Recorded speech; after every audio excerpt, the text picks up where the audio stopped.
Hello and welcome to episode 92 of the Inventive Marketing Club. We're here every week to help you build a better marketing strategy. On this week's episode, we're talking about product pricing, dreaded pricing. It's a hard subject for a lot of people to even think about, with their customers. So I've got some guests on to help me wrangle this subject. I've got Kate from Journey in Style and Dan from Dan Barker Studios. Hello to both of you. Hi. Hello. Dan, can we just start with you? You've been on a couple of times, but maybe just briefly introduce yourself so people who don't know you.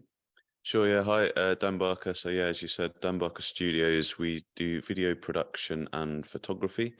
I'm a former aerospace engineer, had a bit of a career change, been doing this full time for nearly 5 years now. So we sort of niche our services towards industrial manufacturers, tech companies, that sort of thing. In reality, we do a fairly varied amount of work, although it's getting more and more just in that sector. Yeah, and you've been on twice, where you were looking at video specifically, and another one on photography, where she gave some nice tips on editing. Kate, tell us a little bit about you. Hi, I have a company called Journey in Style. We will tailor make travel all over the world to destinations specifically that we've been to is our love and our passion and our niche, but we do sell worldwide holidays. We have been lucky enough to go to quite a few over the years. So so we've got lots and lots of destinations we go to, and it's all tailor-made. It's all just client specific things that they want to do, experiences, and having either lived, worked or traveled in these countries, we're able to have the real nice personal touch and recommendations, go to this restaurant, go to this bar, make sure we go to this, do this tour. So there's a real personal touch to what we do, and we love it. So it's Journey in Style. Thank you. One of the reasons I wanted you to come on, Kate, is we met at a workshop. You came along to one of my workshops, but before we started, the conversation of holidays came up, and one of the other attendees had a holiday story, holiday nightmare. I had a little bit of one, and then you happened to be there, so I thought, let's bring you into this. We want to dive into this, and we started talking about product pricing and the frustrations of how that works online. Online should have been an easier process for us, but actually they're using technology against us, it seems, in terms of pricing. So that's probably one of the things I want to touch on. And I think, Dan, last time we spoke, you had mentioned, because you've also got a group, a brain trust, if you will. What do you call it? I call it a mastermind. Mastermind, yeah, same sort of thing. Yeah. Your community, and I think you were discussing pricing on one of the conversations you had. So I thought it would be good. Yes, that's true. To have you on for that. Where shall we start? Because pricing is a very sensitive subject. Often, money is a sensitive subject. Just individuals, we don't like talking about how much we earn. We find it hard to talk about what the cost of things are, even though we want people to know about the cost of things. We don't want to talk about how much our house was or how much a car is. So it's a very sensitive subject. So you can imagine if we're actually trying to get people to buy from us, that's hard too, because I think a lot of those emotions come into it. Certainly for me, I do find that. I guess I just want to start there. How do we start thinking about what the price of a product or service is? If we're new to it or just coming into a new industry, where do we start? Have you got any ideas on that? How do you start? I think when I first started, I'm selling services, so slightly different to products. I guess with products, you've got a bit of a formula to an extent, in that you know how much the thing costs to make, and you've got to cover all of that, and you've got to make your operating profit and everything in order to pay everyone and all the rest of it, and put some money back into development and that sort of things. I think services is slightly trickier, maybe. I know we always think our own things trickier, but I think it is, because typically the way we're generally working is a kind of day rate, and I think, like you said, people have issues around money, and that's something I've been working really hard on myself over the last few years, because I realised that was an issue. I think it's getting better, getting more comfortable talking about money and the price of things, just by forcing myself to do it. I heard recently, if you want to make money, you've got to talk about it, basically. So that kind of settles that, doesn't it? And we don't mind talking about money when we go into the supermarket and see the price of things. The prices are all there for us to see. It's just when we price our own things and value ourselves that it seems to become a bit of an issue. And I think it goes back to lots of things that we're told as we're growing up, about money, and some people that's different to others. But I think there is a lot of, like you said, a lot of stigma around it, and money doesn't grow on trees and all the rest of it, and seeing it as this scarce thing. But we have to value what we do. And I think for one of the things I learned really early on, which I was very grateful for, was a client explained to me that she could kind of do a bit of her own photography, but she just didn't enjoy doing it. And prior to that, I thought, why would anyone pay me to do this? Like, I love doing it, it's great fun. Surely, why would you pay to do that? And I realized that actually the value that you're bringing to people is that they just don't want to deal with it. And that's why I have an accountant, because I don't want to sit and deal with all that. It's going to take me longer, it's going to stress me out, and it's not really going to add value to what I'm doing. So you outsource that. And I think it's realizing that the value you're bringing as a service provider can be, it's not just the photos and videos that you're providing, but it's all the time saving and maybe the experience and everything like that. Yeah, for sure. I know when I first started, and I've had two businesses since, the current one rather Inventive, and the one before that, back in 2001 we started it. It's an IT company called Freya. I'm still running, my friend still runs it. Pricing was hard. We basically settled on a figure to begin with. I think it was it was something we thought it was quite a lot of money, but it probably wasn't at the time. Something like 15 quid an hour, 20 quid an hour for what we were doing. And then soon as we were doing it, we started getting busy. So the price went up at that point because we just couldn't take on the work. So we had to put the price up, almost to slow it down a little bit. But then we just stayed at that price. And I think it was about £50 or something an hour. That's what we based everything on, whether we presented it as a final figure to the client, but we based it on an hourly rate.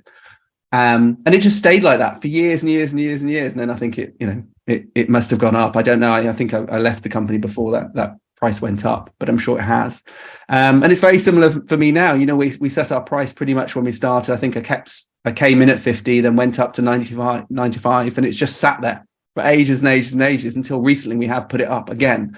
And it seems like huge jumps. And it's part of me is like, that's plenty of money. Why would you need more than that? That's plenty. But it's not always thinking, and I know this academically, that it's not about what I'm charging, it's about what I'm saving them, because I know it's going to take other people a longer time, or they're going to make more money than they are paying me for doing that particular piece of work. Same with you, Dan. It's hopefully they're going to make money off the back of what you're doing as well. That's going to pay back, as well as the hassle you're saving them. And it's only when you start to think about that.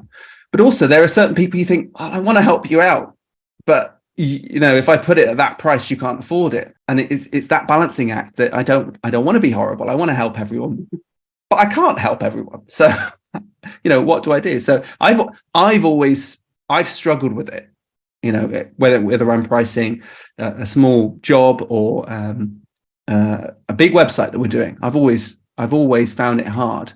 There's some people that they don't care, and I think that the guy I used to work with, my business partner at the time, previously, he didn't worry about that. He just set a price, and that was what it's going to be, and that I think stood him in good stead a lot of the time, because he wasn't fixated on the price. He said, I just want this, and then worked around that.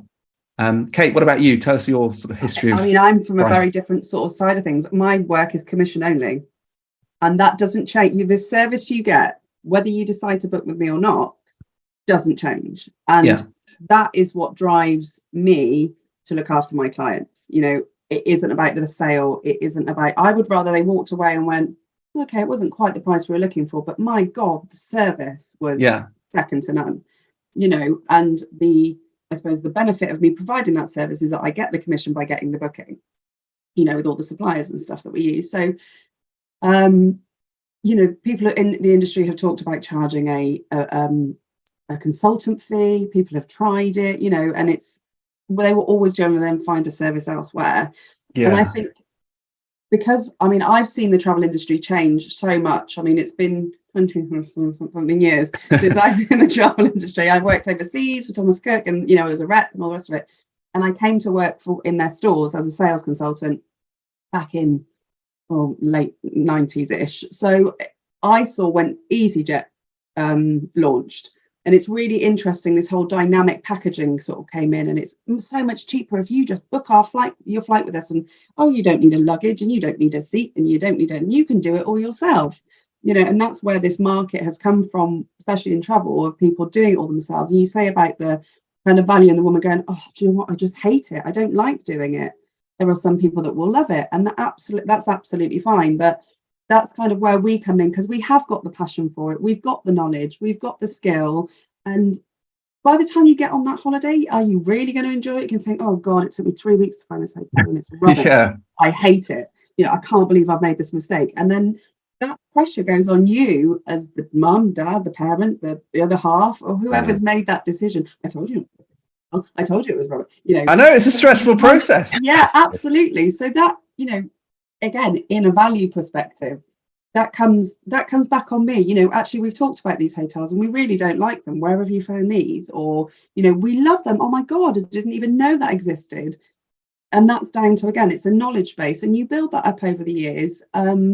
And again, I remember when EasyJet came out, and I said that it will be the downfall. I mean, not just EasyJet, low cost airlines. And they stripped it all back. They took away the value of kind of this dynamic packaging that was so popular for so long. Everything was taken care of for you. A travel consultant would sit down with a brochure and would know the product. And it caused huge amounts of turbulence in the industry, and lots of people lost their jobs. And but I think it's slowly coming back round to that value in service and that value in having an expert on board. And it's the same in either of your industries. People are so time poor now that the value for money doesn't necessarily come in, oh God, it's 90 quid an hour or whatever. They go, what product am I going to get at the end of this that's going to save my time? Because there's the kids to think about, there's a school run to think about, there's so much going on. That I think that value in the end is worth more than the price to a lot of people. Yeah, and I think you've hit the nail on the head with the time, because that time is the one thing that we're limited on in this world, isn't it? We've only got a certain amount of time, we've only got a certain number of years, and you get to the point where you don't want to be spending weeks trying to work out holiday arrangements because you want to spend some time with your kids and that sort of thing, because that's that's valuable, isn't it? And it's and actually sitting down at 10 o'clock at night, going, oh God, I've got to look at that holiday now. And I said I'd get it sorted by now, and I haven't even booked the flights. And the next time I've looked at the flights, they've gone up another 100 quid. And this is where our conversation started, wasn't it? These kind of sneaky tricks that the airlines use by, this website and these people have looked at it. And actually, we've had 15 people look at this flight today when you haven't, because it's just all the same people. You've just been going back and checking and panicking, and, they're very naughty with things like that. I think for all three of us, though, and probably all the people listening, Ben, I would think you don't want to be at this level that, of the kind of last minute and the, in the EasyJet and everything. We want to be getting to the level where people do value what we do for them and their time, and they value their time, and they value, the value that we can bring to them, because, otherwise it is a scrabble to the bottom, isn't it? And I'm sure it's the same with what both you guys do, but certainly with what we do, anyone can pick up a camera and call themselves a photographer or a videographer these days. And so if you start trying to compete on price, it's just going to be, what they say, it's a race to the bottom, and there is only one way to go. Yeah, absolutely. So you've got to position yourself above that, haven't you? Yeah, and where I like us to be seen, it's a bit like Apple, this affordable luxury in a way, because the products you get from Apple, they're pricey, but they could be a lot more expensive. So where they pitch themselves is the top of the market that is just about reasonable. It's pushing it, but it's just about reasonable. And they've always done that, generally always been at the top. So they can then work their way down and kind of own all of that market. And where do everyone else play? They sort of fight in the cheaper end of it. And that's where I want us to be, is that not everyone can work with us. And that's not because I'm being exclusive. It's just that that's the best place for us to be. But we have, like you were saying, Dan, anyone can pick up a camera and go and do their own video. They can. And for me, anyone can build a website. Squarespace is very good. It's a reasonable price. They can go on there. Wix will work. They can go on and build their own website. Have that done, no problem. They can do their own marketing. There is tons of free resources online. You do not need to pay for it. You can go and learn everything yourself. But that time kicks in and expertise. And, it's not any time you are using, but the length of time it takes to learn that. And I'm happy to give that away free. We do free workshops, so I set aside time for that, where I'm giving that away for free for people who want to have that, and try and differentiating it. So I almost want people to want to afford us. It's a bit like me when I'm looking at the latest iMac or a new phone. I'm going, I want that. I'm not ready for it yet, but I want that. And so you keep looking back, so people, when they are ready, they want to pay for it. They're not thinking about what can I get that's the cheapest thing, but I'm willing to pay that, and I will pay it when I'm there, when I'm ready. It's kind of difference between expensive and costing a lot of money. Yes. As well, because, like I don't know, an actual apple that you eat that costs £10 would be an expensive apple. But, an Apple iPhone that costs £1,000 costs a lot of money, but it's not expensive. No, it costs a lot of money because you're getting a phone. I think it's the same with what we'll do. We have to look at it and say, well, we're not actually expensive because we're delivering a great service to you. It might cost a lot of money, but we're going to save you a lot of money and help make you a lot of money. So yeah, and it's an area I don't focus on so much. There are very contrived ways of going about doing that, and I want to talk about some different strategies that people use that are positive and some are negative or could be used badly. But it's something, we should do more. I should certainly do more in terms of setting out the value stall and basically saying, this is big, what you want, and we can do it for that. Maybe I do that. Maybe, a lot of what I do is very conversational. So maybe just in terms of the conversation, just like with you, Kate, I'm sure you have a long conversation, lots of questions with your customers. And that builds the value because you're able to then hopefully fulfill everything that they want. And it's their needs. You're meeting their needs, and you're listening to what they've told you. And actually, a lot of that, again, is you do get people that come to you that say, oh, we've been looking and we've spoken to several people and they've just not hit the nail on the head.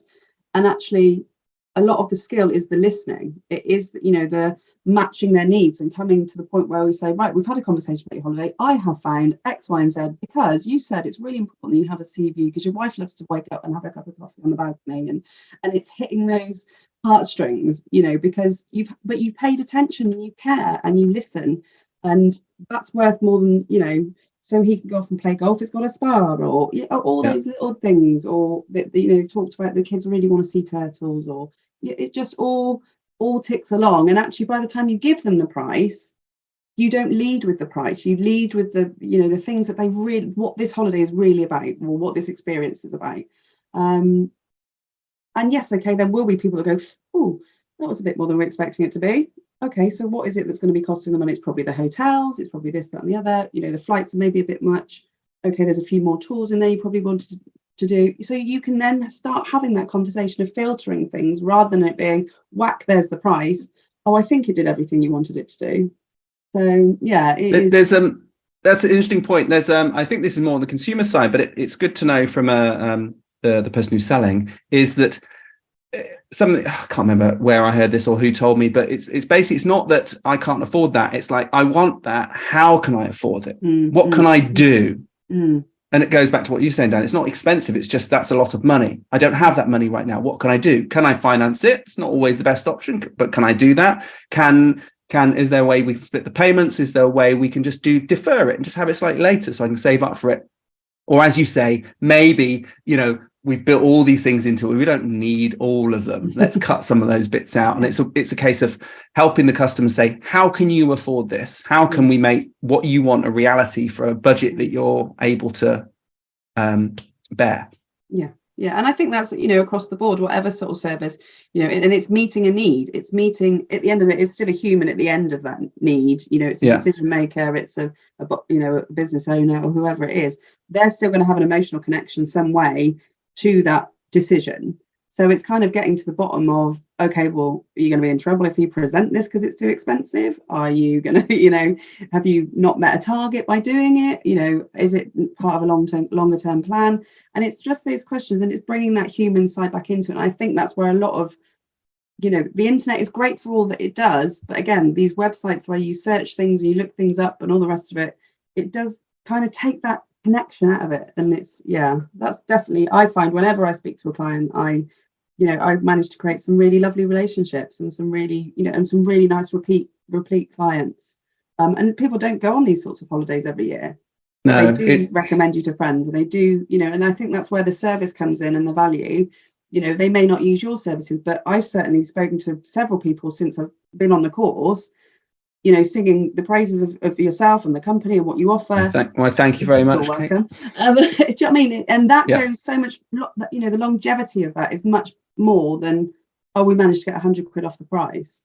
Yeah, because that's fleeting. I just want to touch on something, just going back to the emotional side of it, and just thinking of, if you're a business to business, you're working with someone who knows how to get a deal. They like to get a deal, and maybe they aren't happy unless they feel they get a deal. They always get 5% off, or what was there? And we were actually talking about this at the time. Someone brought it up, about someone who's negotiating. They always get this discount. Otherwise they're not going to go from it unless they can get the discount. So what do people do? They build the discount into their price, knowing that person's going to knock them down. There's something I came across. I won't name names, but one of the things they wanted to do is always knock out a line from the invoice. So whatever you presented to them, they'll say, we don't want that, and always be knocking it down that way. So we didn't do this, but we were advised to sort of build in extra lines, and I just don't like the idea of that. There may be ways that you can split things out. Something you go, well, they want all this, but this bit's less important, let's put that here, so they can knock it out. But it's not something that, we're not inflating it deliberately. That's why I only put one line in now.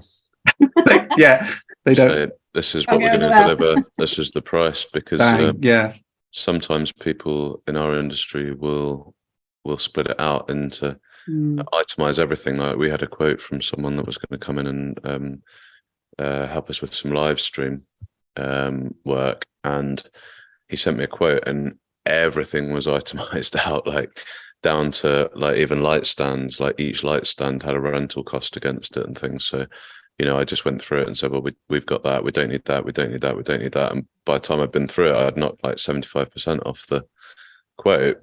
And I shortly after that, I was speaking to a business coach, and she said to me, yeah, just put one price.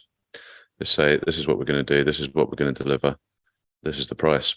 And it's interesting you mentioned that, because it adds more choice and confusion if you add more things, because then you will start scrutinizing it. Well, do we need that? Do you need 3 lights? Perhaps you need 2. And you're like, it shouldn't be your decision whether we need 3 lights. I'm going to bring 3. We may only need 2. But if you want 2 and we need 3, we're stuck.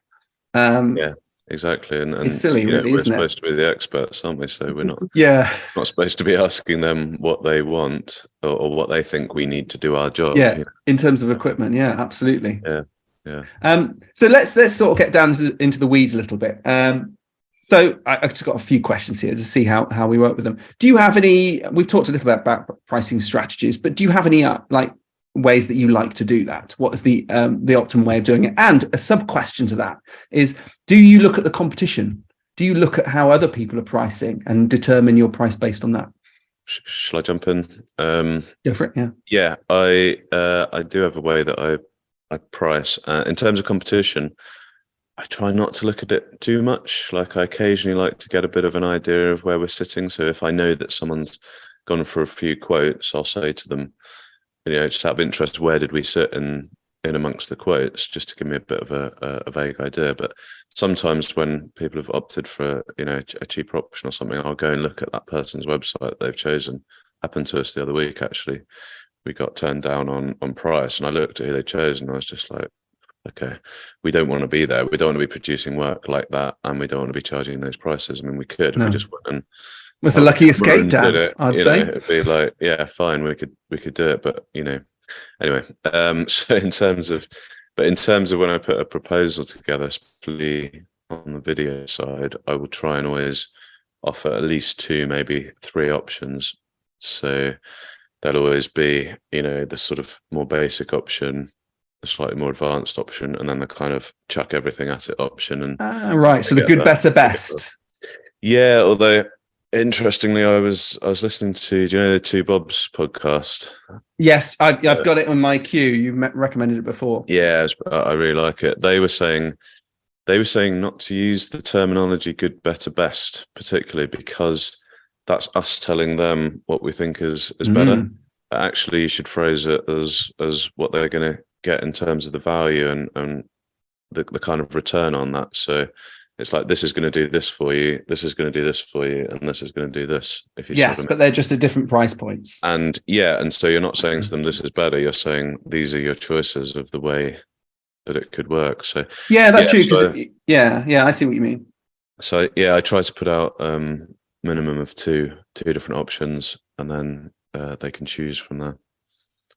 Yeah, I've got an example up on screen from Shopify, and a lot of software companies use this format, which is 3. So you've got 3 tiers: good, better, best. We'll call it that because people know what it is. But it's essentially you have a lower cost tier and a higher cost tier. And I was trying to find the study that went into this, but the theory is, was it to do with beer or wine? I can't remember what the products were, but that they had an idea where they were selling 2 differently priced. It's the same product but differently priced, so premium version and a regular version, and let's call it beer. And when you have the cheaper one and the more expensive one, most out of 2 people will go for the cheaper one, and so you would just sell more of the cheaper one. But and I think, was it none of the high priced one?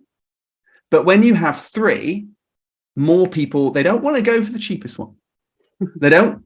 Some people don't want to go for the expensive because they can't. So they'll go for the middle one. Interestingly here, though, Shopify what I'm sharing says most popular on their basic package. So their lowest end package is at the bottom. But the theory is that actually most people go for the middle. And some people would go for in this case, the advanced version, and no one goes for the basic. So it depends. So they're looking at these price differentials, they're huge, aren't they? From £25 a month up to £65. That's quite a big leap for some people. And then up to £44 a month is another big leap going up. I guess if you need it, once you're in it, but no one's going to opt for advanced straight away. Because the 344 makes the 65 look reasonable, doesn't it? It does. Yeah, and that's part of price conditioning, which I just want to touch on briefly. But you say you offer about two different options. Well, I try and go for 3, but a minimum of 2.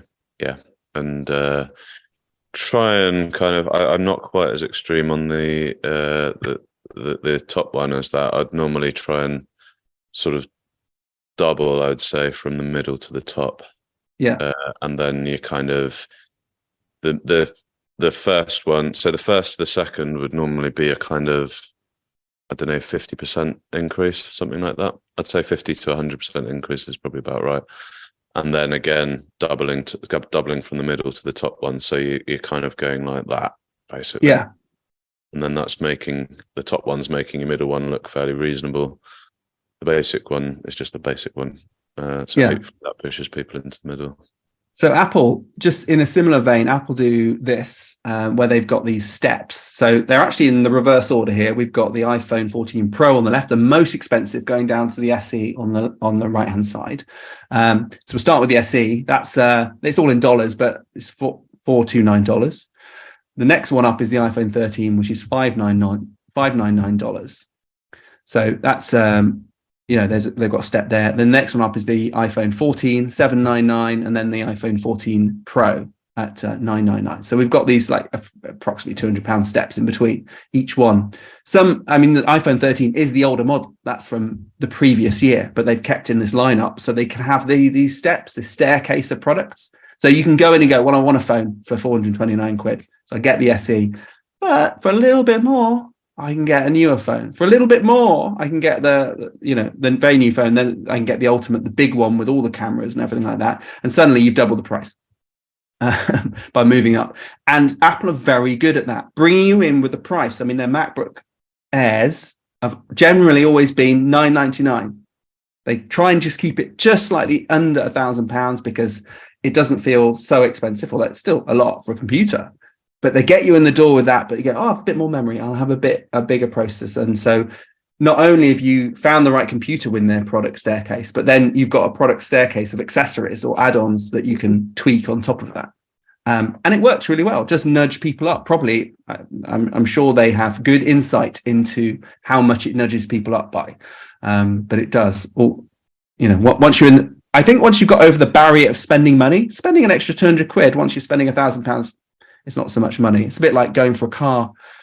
We were talking about Tesla earlier, and them not having discounts on their products. Maybe you want to touch on that, Dan. But just generally going for a car when you're with a dealer, there's the sticker price on the car. You might be able to get a discount on that, although they tend to be a bit more reluctant on that nowadays. But in terms of upselling, that you've got all the different configurations that you can have, and compared to the price of the car, they're nothing.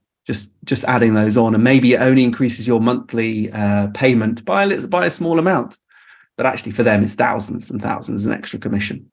So certainly having price tiers can be useful in terms of helping people to start that conversation with you and not put you way out of budget for them, but also help them maybe find the level they're comfortable with. How do you find that, Kate? Do you have that sort of thing with holidays? It's sort of this price tiering, price staircase? Yeah, so there's certainly a market out there of people that do want to do their own holidays, and there is there's definitely, as I said to you before, like we kind of try and pitch ourselves at a level where we are a service for people that are sort of short of time, but have the money to spend on good holidays is the only way I can kind of explain it. So we kind of pitch ourselves at a certain price range because we know the effects that has, because the amount of work that goes into our holidays, 9 times out of 10, these sort of cheaper, lower priced holidays, people tend to do themselves, or they are quite savvy. They will research it all themselves, and they are very specific on price. So the kind of higher up the price range we find we go, the more sort of time poor people are, if that makes sense. So you're meeting a need already by being that person, that connection that they need. They're usually very well traveled, but they want an expert, so they trust your advice. So it comes down to kind of that lead in price sort of, and giving a price range is what we tend to do with, you can have a 4-star, you can have a 5-star. So they kind of have a ballpark of kind of where it's going to sit. And when we advertise our tours, we always put from the price. And I'm never afraid of putting like from 3,500 and whatever pounds, because that, again, it's like you say, the iPhone 14 is £900, and people will go, I really want a new iPhone, but I could probably get. Whenever they sell iPhones, they'll always say in adverts it's from this price, and then you'll wangle your way up. Work your way up, but actually the person that wants that iPhone 14 probably knows how much it is. The people that are kind of probably more the $400 phone know that they're the $400 phone people, and it's the same with our holidays. When you send them a price from 3,000 something odd pounds per person, that's already advertised. It's already on, places that we advertise it. So there's people that want to spend £1,200 on a holiday aren't going to look at it. So, we do try and because our service and our products are good quality products. We worked with all of our suppliers, for some of them for nearly 30 years. So it's about those relationships and about those products. You mentioned this from price, and it sort of brought me to thinking about price conditioning and sort of setting an expectation, price expectations, really. I don't know if you've had this before, but we certainly had double glazing salesmen around giving it the full spiel. I was just fascinated by the whole process. It was disgusting, but fascinating at the same time. And about how they'd come around, have a good chat, obviously measure up, then they give you a price. It's all tried to be done at that time. That what they want is a commitment from you there and then, and ideally a deposit as well. So they tot everything up, they give you a price, and you're like, wow, wow, it's a lot of money. But then the deals come out, and they've got various things within their strategy to help overcome various objections. But one of the first things they'll do is they'll speak to their manager. They'll just say, because they know that everyone's going to go, they'll take a step back and breathe out.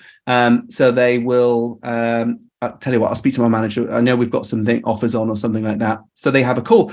And, he did exactly this. He had a call with someone, I don't know who it was, had a conversation and came back with a price that was cheaper. But they'd already told us what it was. I don't know, let's call it 25,000 for all new windows in a house.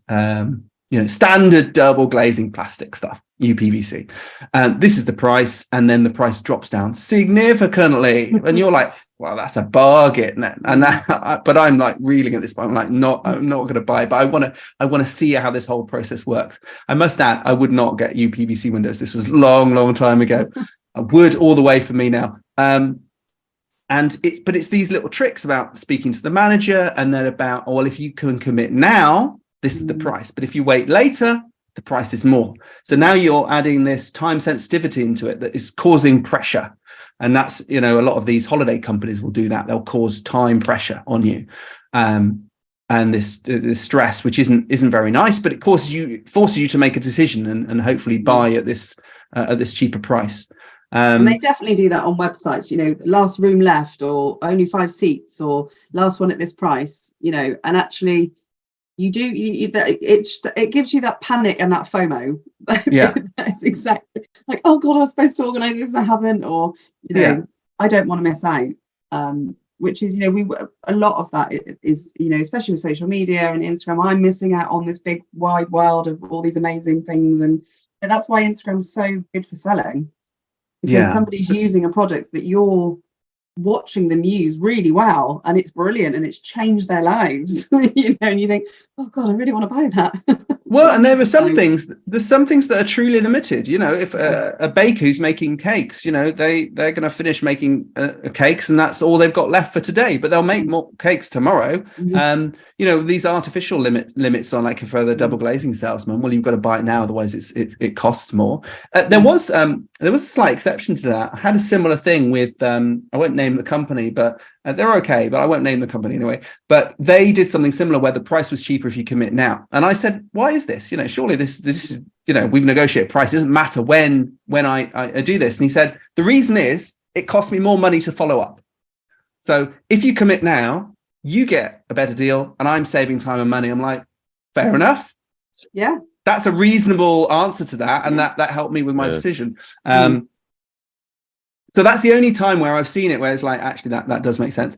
But what I want to talk about is price conditioning. So it's setting a level so that when you give them the real price, they feel better about it. Now, I don't like the idea of artificially setting a level to say something so wacky and wild that actually when you do give them the price, it feels better, it seems right. But surely we all give estimates to some degree. If someone wants a ballpark, you might give that. I think the trick with a ballpark is to be reasonable, but still be more than what you are going to provide them. As long as the estimate that they've asked for is the same for what you're quoting for. It's a difficult game to play, and I don't really like playing it. So I almost agonize as much over an estimate as I would over a quote. But Dan, surely you must be asked to give estimates for things. Yeah, we're asked to give ranges and things. So yeah, I've heard of it called as being called price anchoring. So yeah. You see how on the Apple example there, they've started with the high price on the left. That sets your expectation, like, you're like, what? Bloody hell. and then you move down, so the other ones look a bit less, rather than going the other way to high. So one thing I try to do, I'm giving away all my little secrets here. When someone will ask me for a range, I try to follow the advice. There's a guy called Chris Doe, and if you come across him, runs a YouTube channel called The Future, and talks about pricing a lot, and I really like it. I try and follow what he says. So if you came to me and says, yeah, Dan, just wondering what sort of range, I'd say, well, yeah, Ben, normally our video projects are sort of in the range of sort of 15,000 down to about 5,000. Like that. So I'm giving the top price first to condition them. I'm giving them a couple of seconds to absorb that, and then giving them the lower price. Yeah, let almost the shock that you inevitably people whatever the first figure is, there's going to be shock, and then relax. Yeah. I don't know if any of this stuff works, but that's what I've been doing anyway. And I can see the psychology of it, and why it should work anyway. Yeah, but they're asking a different question. They're asking, what's your pricing? You say they vary. All you're doing is maybe using a little bit of psychology to reverse that round, and but it's not a case of tricking them deliberately, where you are going through this process with everyone. They've asked you. I usually get it last minute on a Friday. Oh, can you just give me a quick ballpark? Just a quick ballpark. I just need a number. It's like, I'll just pluck one out of the air for you. Then you make one up. Just make up whatever you want it to be. I used to get that in engineering work, because I was doing structural analysis, and people would maybe come and go, "Oh yeah, I just want a really quick, do you think that's going to be all right?" Something that really needs sort of a week or two of analysis, and you go, "Well, the quick answer is no. It's not going to be all right." The longer answer takes a bit of time, But anyway, if you want that conversation, happy to do it. Yeah, that's how I approach it. Really, when I'm asked for a range, because to do that price anchoring kind of method. Yeah.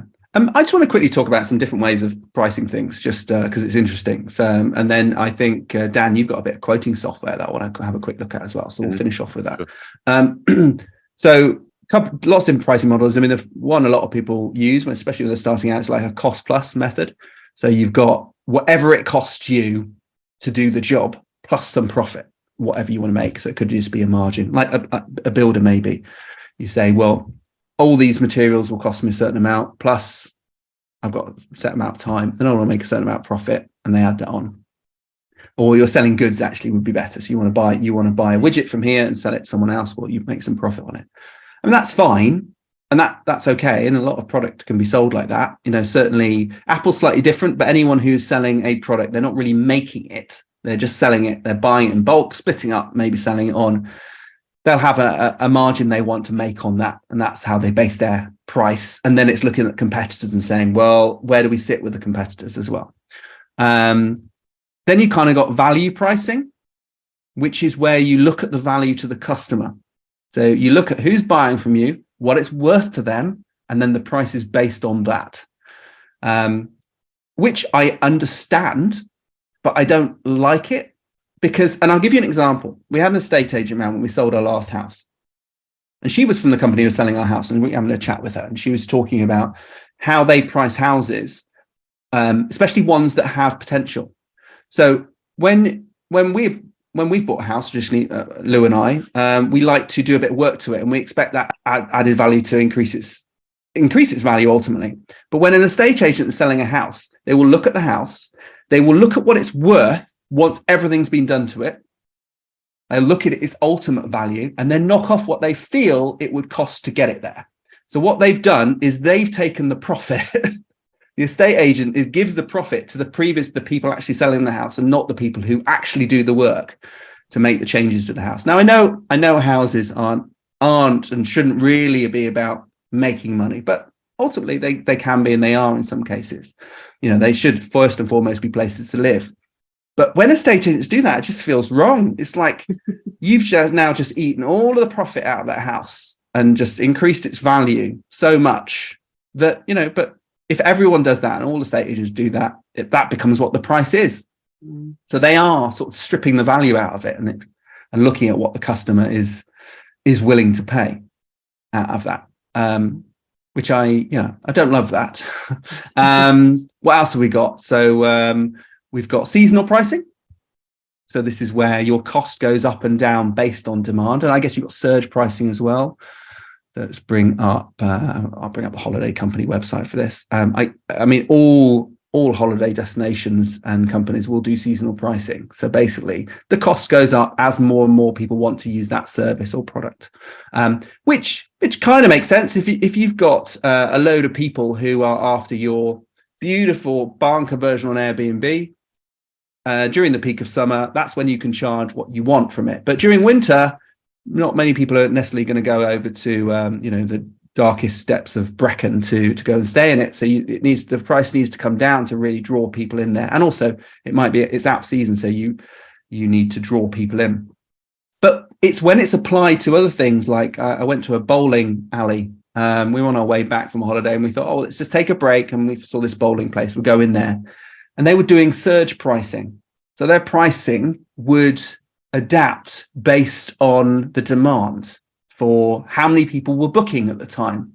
So the price would constantly fluctuate.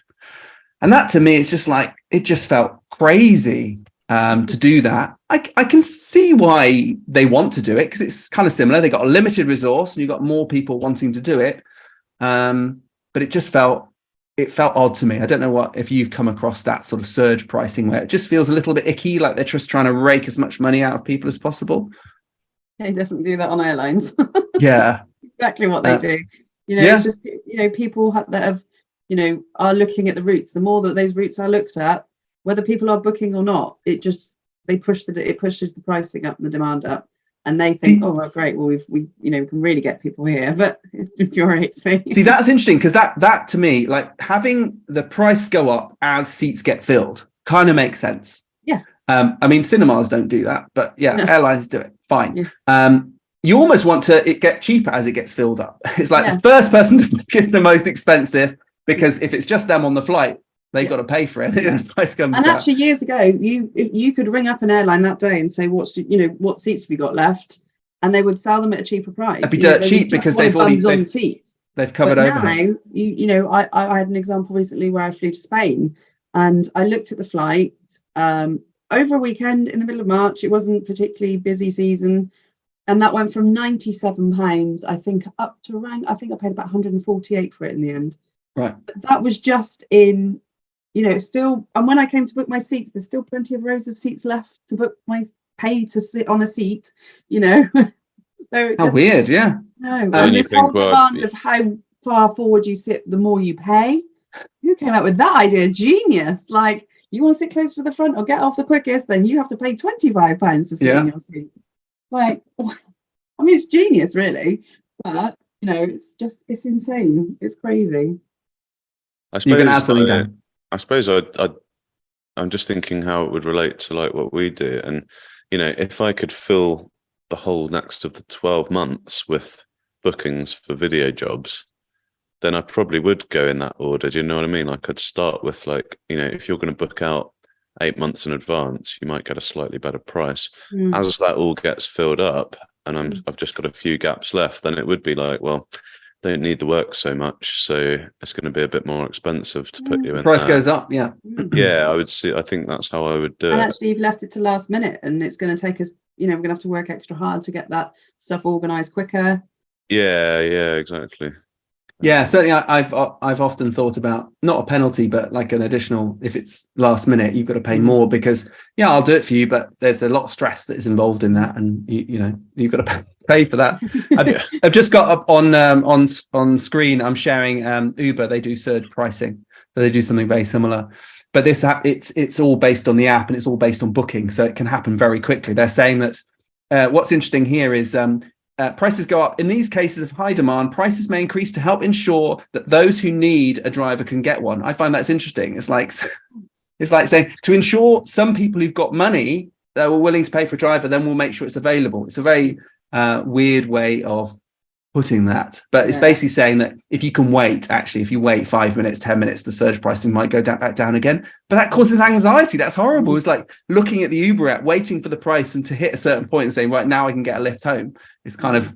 Well, is it not saying like if I want to get a lift from I don't know, wherever in London, and I put in the app that's what I want to do. Is that not sort of saying that because the price is going up, we're more likely to attract the drivers to that job because the price is slightly higher? Yeah, could do. Is that kind of what they're saying? So it might be that there are more drivers, and then that brings the surge back down again because there's more. There's the demand's leveling up. Yeah, the drivers. Because I know what you're saying. At first, it looks a bit weird, but I just wonder if that's what a kind of actual practical reason for it is. I don't know. Yeah, no, it probably does, but then it causes anxiety from a person who's actually trying to manage it because you don't know what the price is going to be and how much it's going to be. I love the fact that they're so honest about it. Yeah, they're just so open about it. Well, a lot of people hated it. They've got a whole page. Dedicated. Like they're just so blatant. Like, yeah, we charge that. But I think that loops back right to what we were talking about right at the beginning about our things about pricing, and and money. And I think a lot of us have been brought up with this idea that you're either rich or you're a good person, and the two are completely mutually exclusive. Yeah. And the more I learn about it and meet people who are successful in business and things, the more I realize that that's completely wrong. And that actually the people who are making money have actually got there, most of the time, not always. Of course, there's a few, greedy people who've done everyone over on the way, but most of the time they're successful because they are actually nice people and they're actually decent people, and they're generally doing something decent with their money as well. They're making money so that they can either donate to charity or that they can spend their free time helping other people and things like that. And I think that's something we need to sort of get our heads around when it comes to pricing, to get rid of that thing that we may have been brought up with, and realize that actually you can be a decent person and be rich, and generally you have to be a decent person to be rich. So therefore put your pricing up and make some money, and that will enable you to help other people. It's like if you were saying at the beginning, there are people that you really want to help. Well, imagine if you charge the other people, your other clients, a bit more, then you could help those people for completely free of charge. So it's interesting you say that, as I have been toying with the idea of saying, look, we put this on here so we can help other people who can't afford it. It's interesting. It's just how you broach that. Interesting idea. It's part of that paying it forward, isn't it? People want to feel like they can help as well. We certainly, a lot of our suppliers and a lot of the DMCs we work with, we choose them because they have a responsible tourism element to it. Now, that isn't just about saving trees and waving banners for whales. It's real grassroots stuff that goes into schools, that goes into women's communities in places like Jordan. That's really important to us as a company, and that's one of our values. And the reason we choose to not necessarily use one of the cheapest ground agents or always the cheapest price or whatever, it's all part and packaged in part of what we give into our clients and into our suppliers, and into we know the name of the guy that's going to be taking you around Morocco, and so do the guys that work on the ground, and they know their families and they pay them a decent wage, and that all comes into our pricing and our choices behind who we use and what we use. So it's really important. That ethical side of things is really important. Like you say, it is about then being able to pay that forward. And I've noticed quite a few cafes actually, again, for some people £3.50 for a coffee is nothing, but that cost has gone from £2.50 for a coffee. And there's quite a few pieces in Stroud that are doing like a pay it forward, fill up a card and pay for someone to have a coffee, which sounds really like, but it's those people that can afford it will do it. And there are some people that want to get to that point in their life where they can afford to do it. So if there's something in that they've got the money, and people don't feel comfortable in saying, I give to charity, by the way. People don't always want to do that, so it is building that into the pricing and into the kind of value for money. Like you say, the good people, they've got money doesn't mean they're not good people. No, absolutely. That's a good point, actually. But just to finish, Dan, I know you've got to go. So if we just spend just a couple of minutes, just show us this pricing app that you mentioned earlier. I'll just stop sharing. Okay. Just tell us a little bit about it, and then we'll wrap up. Yeah, so basically, got on called Quotient, and it's a kind of quoting and proposal app. It's kind of basic in terms of what you can do in terms of design and everything, but I quite like it for its simplicity. So you have a dashboard. I won't show you the dashboard because I've got clients on there and things. See your sales pipeline in there. I've only just started using it, so there's not much in there, but anyway, I should. But this is the back end of it. So you get to do like a bit of blurb on there about your proposal. You can put images in there. You can put video links in there, and I'll show you how that comes up in a minute. Right. You can talk about your process. We've got a health and safety bit, and all of these elements you can save as a template, and you can just bring the template in. So say we normally do a package of 3 things, I can just open that template, customize it a bit, and bang, off it goes. We've got links to this. But this is the pricing part, right? So In this case, I was giving them the option of 3. So basic website video, an engaging website video, and an engaging website plus, video. like it. Exactly, plus a company video. I put in there what they got. I've made these multiple choice options, so you get the option of either optional or multiple choice. You can change some of the things in here as well. You can even do subscription stuff in here as well. You can move these up and down. I'll show you how it looks to the client in a sec.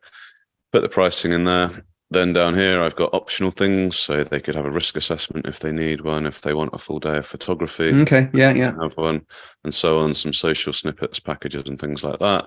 You got your basic terms in there.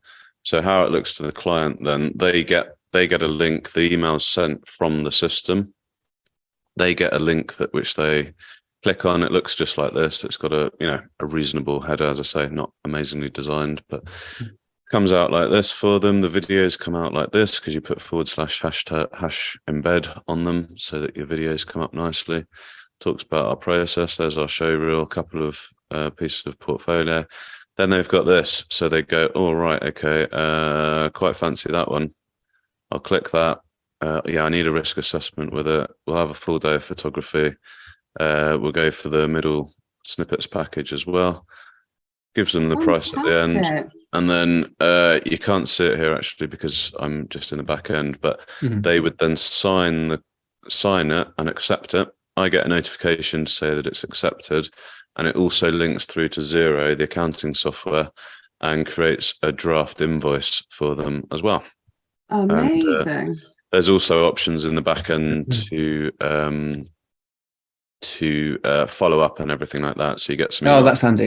Yeah. Does it do that automatically? Can it follow up automatically? I don't think it can do the follow up automatically. I think you have to go into it, look on the dashboard, but it gives you a list of like say there's 3 that you've got to follow up with. It'll give you those, and you'll just go, yeah, follow up, and it'll send out the email. Interesting. I might mention this to an exhibition company we work with because they can also the client can also add comments on and ask questions and things. Brilliant, which is quite cool. And they could add a purchase order number and stuff like that. So as I say, there are more advanced ones out there where you can design it up a lot more.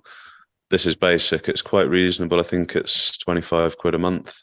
God, that's good, isn't it? For one user, which is fairly good. If you do sign up to it, then they've also got like a referral thing as well. So if you sign up to it and then you recommend it to your clients, give them your referral link, and you'll get a bit of credit in your account. So happy days. Oh, cool. Well, yeah, send us your referral link. Send you the referral over because I'll definitely look at this. This would save me years of my life. Well, yeah, it saves a lot of time. That because I literally hand type itineraries.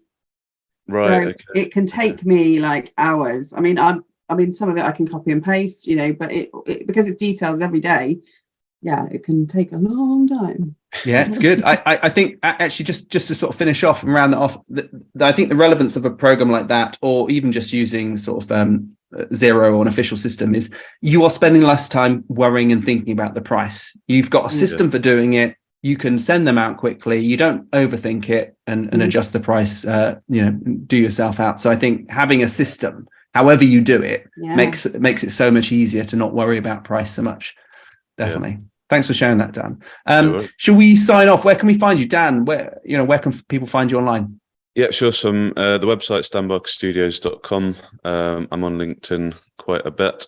And we're also beginning to run some in-person training courses as well. So you can link to that on the website. There's an academy link there which takes you to the Eventbrite page. We've got one going on in June, and we're going to be putting more on how to do your own video.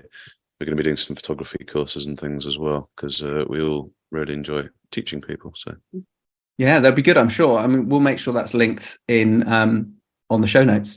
Kate, where can people find you? So we are Journey in Style. So it's www.journeyinstyle.co.uk. Also on Instagram at Journey in Style Worldwide.